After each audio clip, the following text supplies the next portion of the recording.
In today's video, I'm going to show you how to zoom in and out in PowerPoint slides quickly and easily. Whether you want to get a closer look at your content, check small details, or zoom out to see the full slide layout, PowerPoint gives you a couple of simple options that anyone can use. This is a really helpful skill when you're building presentations, editing slide designs, or just trying to work more comfortably on your screen. If this video helps you, please hit the like button and subscribe for more quick PowerPoint tutorials. Let's get into it. The easiest method is the zoom slider at the bottom right corner of PowerPoint. Once you have your presentation open, look all the way down to the lower right side of the window. You'll see a zoom slider there. This is the fastest way to change your view without opening any extra menus. If you want to zoom in, drag the slider to the right. As you move it right, your slide becomes larger on the screen, which is perfect when you want to focus on text, images, or design details.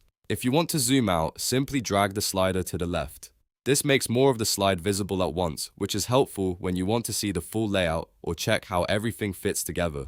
This method is especially useful because it gives you instant control and doesn't interrupt your workflow. You can adjust it little by little until you reach the exact view you want. Now let's look at the second method, which uses the View tab. This is useful if you want more precise zoom options. At the top of PowerPoint, click on the View tab. In the ribbon, find and click the Zoom option.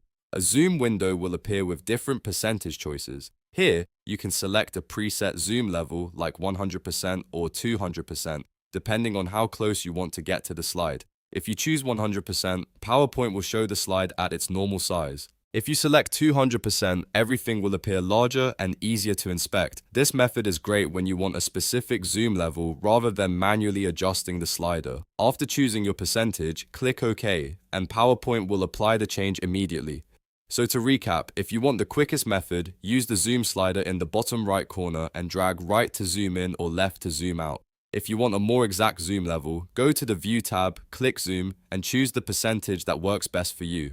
Both methods are simple, and once you know them, you can move around PowerPoint much more efficiently. If this tutorial helped, don't forget to like the video and subscribe for more easy PowerPoint tips and tricks. Thanks for watching, and I'll see you in the next one.